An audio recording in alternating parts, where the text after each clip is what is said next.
Hello guys, कैसे हैं आप सब। आप सबका स्वागत है आपके अपने चैनल जीत कोचिंग क्लासेस केकड़ी में। दोस्तों, आशा करते हैं कि आप सब अच्छे होंगे। हम दोस्तों राजवंश पढ़ रहे थे और पिछले वीडियो में हमने जो है मारवाड़ का जो राठौड़ वंश है वो हमने कंप्लीट कर लिया था दोस्तों। आज हम बीकानेर के राठौड़ वंश के बारे में अध्ययन करेंगे दोस्तों। दोस्तों, वीडियो शुरू करने से पहले अगर आपने हमारे चैनल को लाइक, शेयर तथा सब्सक्राइब नहीं किया है दोस्तों तो अभी तुरंत करें दोस्तों। आइए वीडियो शुरू करते हैं। दोस्तों, शुरू करते हैं बीकानेर के राठौड़ वंश।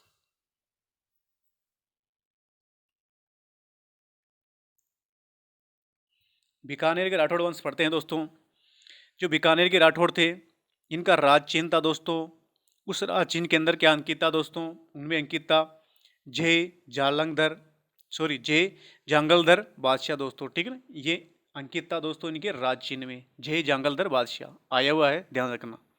और क्या था? इनकी कुलदेवी है दोस्तों करणी माता। ठीक है दोस्तों, करणी माता देशनोक बीकानेर में इनका मंदिर है। तो करणी माता जो है इनकी कुलदेवी दोस्तों, चूहों वाली देवी। ठीक है ना, सफेद चूहों की देवी। स्टार्ट करते हैं पर हम राव बीका से दोस्तों। दोस्तों, राव भीखाजी जो थे ये संस्थापक है दोस्तों बीकानेर के राठौड़ वंश के। राव बीकाजी के पिता थे दोस्तों राव जोधा। वही राव जोधा जिसने मेहरानगढ़ दुर्ग बनवाया था दोस्तों। ठीक है ना, चिड़ियाटूक पहाड़ी पर। उन्हीं का पुत्र था दोस्तों ये राव बीका। ये वहाँ से चलता है और बीकानेर क्षेत्र भी आकर के यहाँ पर जो है राठौड़ वंश का जो है स्थापना कर देता है दोस्तों राव बीका। ठीक है, इस क्षेत्र को जीतने में राव बीका को जो है विजित करने में 23 वर्ष लगे थे दोस्तों। इस क्षेत्र को विजित करने में राव बीका को 23 साल लगे थे। ठीक है दोस्तों, 1665 में राठौड़ वंश की यहाँ पर इन्होंने स्थापना की दोस्तों। ठीक है, यहाँ पर इन्होंने स्थापना की राठौड़ वंश की। 1485 से लेकर के 1488 के मध्य जो इन्होंने बीकानेर की रांती घाटी में दोस्तों रांती घाटी में दोस्तों बीकानेर गढ़ की जो है निर्माण करवाया था दोस्तों। ठीक है ना, तो अपने को सन तो ध्यान नहीं रखना, ये रखना अपने को बीकानेर गढ़ का निर्माण करवाया था। ठीक है, रांती घाटी में। ठीक है दोस्तों, अब क्या होता है, इन्होंने बीकानेर शहर बसाया था दोस्तों। ये ध्यान रखना अपने को, कब रख 12 अप्रैल 1488 को इन्होंने जो है बीकानेर शहर बसाया था दोस्तों। ठीक है ना, ध्यान रखना तारीख 12 अप्रैल 1488 पूछी गई है, इंपॉर्टेंट है। दिन कौन सा था ये पूछा गया दोस्तों, आखा तीज का दिन था। ठीक है ना, आखा तीज का दिन था वो जब इन्होंने स्थापना की थी बीकानेर शहर की। आखा तीज के दिन इसीलिए बीकानेर में क्या करते हैं दोस्तों, बीकानेर में जो है आखा तीज के दिन पतंगबाजी करते हैं दोस्तों। पतंग महोत्सव होता है। ठीक है ना, पतंगबाजी करते हैं दोस्तों बीकानेर के अंदर आखा तीज के दिन। ठीक है दोस्तों, अपने इधर जो है जयपुर में संक्रांति के दिन करते हैं, मकर संक्रांति के दिन, लेकिन आखा तीज के दिन बीकानेर में करते हैं। ठीक है, पतंगबाजी। आगे चलते हैं, पतंग उड़ाते हैं। इसके बाद में क्या हुआ, जो राव बीका था दोस्तों, इसका अंतिम आक्रमण जो किया था दोस्तों राव बीका ने, वो रेवाड़ी पर किया था, रेवाड़ी हरियाणा के अंदर। ठीक है दोस्तों, ध्यान रखना। राव बीका की जो प्रारंभिक राजधानी थी वो कौन सी थी दोस्तों? कोडम देसर। ठीक है, बीकानेर के अंदर ही है ये इनकी प्रारंभिक राजधानी थी दोस्तों राव बीका की, कोडम देसर। ध्यान रखना। इनका निवास स्थान बीकाजी की टेकरी कहलाता है दोस्तों, आया हुआ है, ध्यान रखना। इनका निवास स्थान कौन सा कहलाता है? बीकाजी की टेकरी। ठीक है दोस्तों, ये था इनका राव बीका का।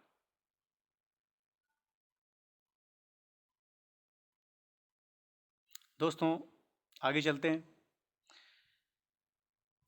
दोस्तों, ये जो इनका स्थापना की थी यहाँ पर राठौड़ वंश की राव बीका ने, इस जो स्थापना की थी वो करणी माता के आशीर्वाद से की थी दोस्तों। ठीक है ना, ये करणी माता जो है उस समय ये जीवित थी, तो इनके आशीर्वाद से ही दोस्तों इन्होंने जो है ये राठौड़ वंश की स्थापना की थी दोस्तों राव बीका ने। ठीक है, और फिर आगे भी आगे चल करके इनकी कुल देवी बन जाती है। ठीक है ना, तो ये ध्यान रखना।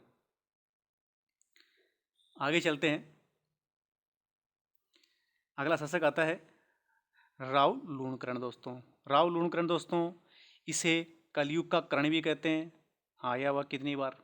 इसको उपाधि दी कलयुग का कर्ण किसने दी? बीटू सुजा ने। किसने दी दोस्तों? बीटू सुजा ने जो है इसको कलयुग का कर्ण कहा दोस्तों, रावलूण कर्ण को, ठीक है ना। अब रावलूण कर्ण दोस्तों इन्होंने क्या किया?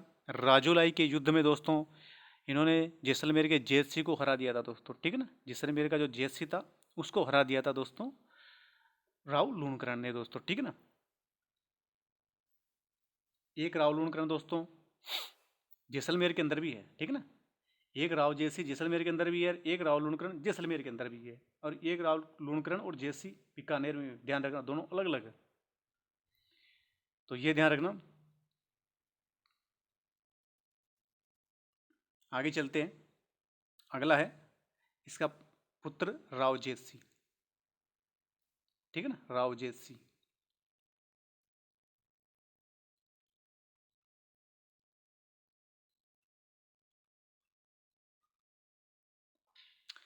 पढ़ते हैं इसको।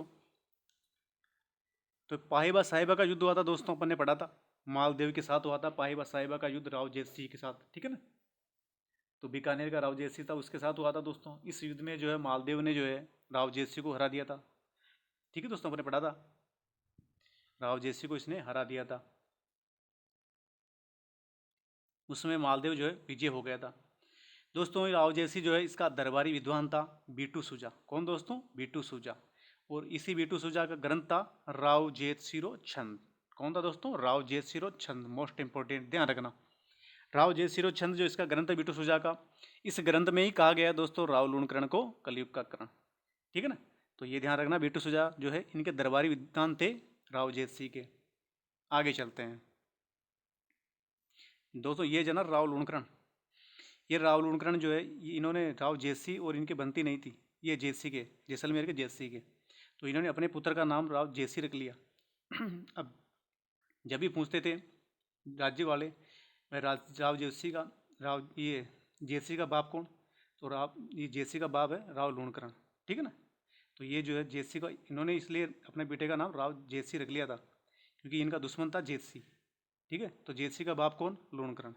इस कारण से इन्होंने जो है अपने बेटे का नाम जैसी रख लिया था। और इनका जो इनके जो लड़का था जैसी का, उसका नाम भी लूणकरण था। इनको बदनाम करने के लिए भाई लूणकरण का बाप कौन? जैसी। तो ये जैसी है ना, ये जैसलमेर का, इनके बेटे का नाम इन्होंने लूणकरण रख लिया था। तो ये इस सारी कहानी है इनकी। इसलिए इनके भी बीकानेर में भी एक लूणकरण और जैसी है, और ये जैसलमेर उसमें भी एक लूणकरण जैसी है। तो ये अपने बदनामी के लिए कर लिया था कि जैसी का बाप कौन? भाई जो लूणकरण, ठीक है दोस्तों। तो इस प्रकार आगे चलते हैं। आगे शासक आता है दोस्तों राव कल्याणमल। राव कल्याणमल दोस्तों, ये वही राव कल्याणमल है जिसने शेरशाह सूरी की अधीनता स्वीकार की थी दोस्तों। जब मालदेव जो है आक्रमण करता है इस पर पाइबा साहिबा का युद्ध, तो ठीक है दोस्तों, तो राव जैसी यहाँ से हार जाते हैं। और राव जैसी के पुत्र हैं दो, एक तो था कल्याणमल, ठीक है दोस्तों, सॉरी, ये जो राव कल्याणमल है ये शेरशाह सूरी की अधीनता स्वीकार कर लेता है दोस्तों, ठीक है ना। और अधीनता स्वीकार करने के बाद में जो है ये शेरशाह सूरी मालदेव पर आक्रमण करता है फिर, ठीक है दोस्तों, राव कल्याणमल के साथ दोस्तों। और उसमें जो है ग्रीष्ममेल का युद्ध होता है और जो मालदेव है वो हार जाता है उसके अंदर, और वापस जो है कल्याणमल को यहाँ बीकानेर का अधिकार मिल जाता है दोस्तों, ठीक है ना। क्योंकि मालदेव यहाँ पर जीत करके बीकानेर छीन लेता है इनसे, राव कल्याणमल से, और राव कल्याण से छीन लेता है तो राव कल्याणमल अधीनता स्वीकार कर लेते हैं, शेरशाह सूरी के शरण में चल जाते हैं। और जब शेरशाह सूरी जो है उसकी मदद से वापस जो है बीकानेर प्राप्त करते हैं कल्याणमल। कल्याणमल के दो पुत्र थे दोस्तों, एक था राय सिंह और एक था पृथ्वीराज राठौड़, ठीक है दोस्तों। 1570 में क्या होता है दोस्तों, नागौर दरबार लगाता है अकबर, और वहाँ पर जो है राव कल्याणमल जो है उसकी अकबर की अधीनता स्वीकार करते हैं अपने पुत्रों राय सिंह और पृथ्वीराज राठौड़ के साथ दोस्तों, ठीक है ना, उपस्थित होकर के। ये पृथ्वीराज राठौड़ दोस्तों, ठीक है ना, ये जो है अपनी कहानियाँ कविताएं जो लिखते थे उसके अंदर जो है महाराणा प्रताप, ठीक है दोस्तों, महाराणा प्रताप की तारीफ करते थे दोस्तों ये पृथ्वीराज राठौड़। आगे चलते हैं। तो ये राव कल्याण दोस्तों बीकानेर आकर के रहा, इसके समय कौन रहा? तो बीकानेर आकर के राव कल्याणमल के समय रहा दोस्तों प्रसिद्ध मुगल दरबारी बैरम खां, ठीक है दोस्तों।